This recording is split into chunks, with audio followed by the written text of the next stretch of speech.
আপনার কি মনে আছে আপনি আমার আন্ডারেই কাজ করছেন? হ্যাঁ, কেন মনে থাকবে না? ও, তাহলে কালকে আপনি একবারও আমার চেম্বারে কোনো প্রজেক্ট রিপোর্ট নিয়ে আসলেন না কেন? ম্যাডাম, আপনি তো বলেছিলেন যে কোনো বিশেষ প্রয়োজন ছাড়া যেন আপনাকে ডিস্টার্ব না করা হয়। আমি আপনার সিনিয়র, তাই এখন থেকে প্রতিদিন আমার চেম্বারে এসে আমার খবর নিয়ে যাবেন। আচ্ছা এটা ম্যাডাম। আপনার ডিউটির মধ্যেই পড়ে, আর এখন থেকে আমায় ম্যাডাম বলে ডাকবেন না। কিশোর যেভাবে কথা বলে অভ্যস্ত, তার থেকে আজকে উচ্চারণটা ভালো হয়েছে, কেটে কেটে বলেছে বলে। 1 2 নম্বর, যেহেতু ও ড্রেস আপটা গেট আপটা চেঞ্জ করেছে, একটা কর্পোরেট লুকস মোটামুটি তুলনামূলক এসছে। এটাই যদি আমি একটা ওয়ান কালার শার্ট পরতাম শুটিংয়ের সময়, একটা টাই দিয়ে দিত, আমি তাই ভেবেছিলাম। তাহলে আমার চেঞ্জ হয়ে যেত। আচ্ছা, পায়েলের সাথে আপনি কালকে কোথায় গেছিলেন? আমি কোথাও যাইনি। পায়েল বললো যে অফিস ছুটির পর একটু ক্লান্তি কাটাতে গঙ্গার পাড়ে যেতে, তাই আর কি। আপনাকে না আমি বলেছিলাম যার তার সাথে মিশবেন না। তাছাড়া পায়েল মেয়েটা একদমই ভালো না। তা ম্যাডাম, কে ভালো আর কে ভালো না সেটা জেনে আমি কি করব বলুন? এই হচ্ছে আপনাদের প্রবলেম। ওভার স্মার্ট মেয়ে দেখলে মাথা ঠিক থাকে না, তাই না? ওভার স্মার্ট মেয়ে বললাম?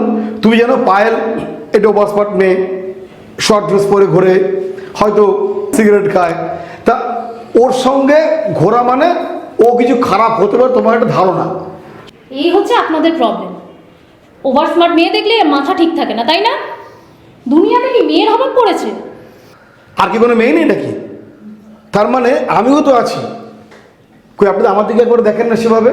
আপনি পায়েলের দিকে কেন দেখেন? এটা হচ্ছে ঠিক বসিং না, একটা জেলাসি, একটা ভালোবাসা সেখান থেকে।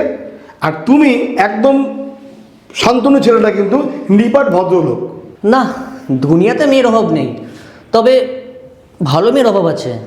তাছাড়া সামান্য 20,000 টাকা মাইনে পাওয়া ছেলেটার কাছে কি আসবে বলুন? খুঁজুন, ভালো করে খুঁজুন, হয়তো আশেপাশে পেয়ে যেতে পারেন। আর খুঁজে না পেলে কি যাতার গলা ঝুলে পড়বেন নাকি? আমি পায়েলের গলা ঝুলে পড়েছিলাম?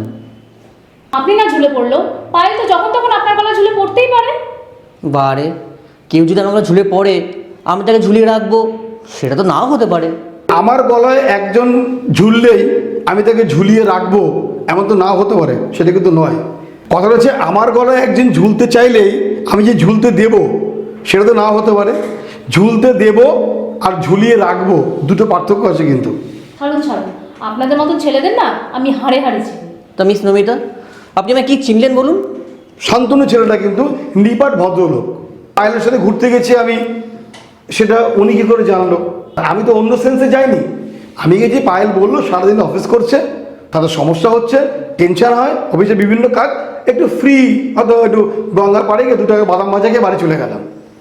এই দুটো চেঞ্জেসটা আরেকটুখানি লাগবে, যে তুই বুঝতে পারছ না যে ম্যাডাম কেন বলছে। তা মিস নমিতা, আপনি আমায় কি চিনলেন বলুন? আপনাকে আমি যেমনটা ভেবেছিলাম আপনি ততটাও বোকা নন। যান, লাঞ্চ করে আসুন। কি যে বলতে চাইলো কিছুই বুঝতে পারলাম না।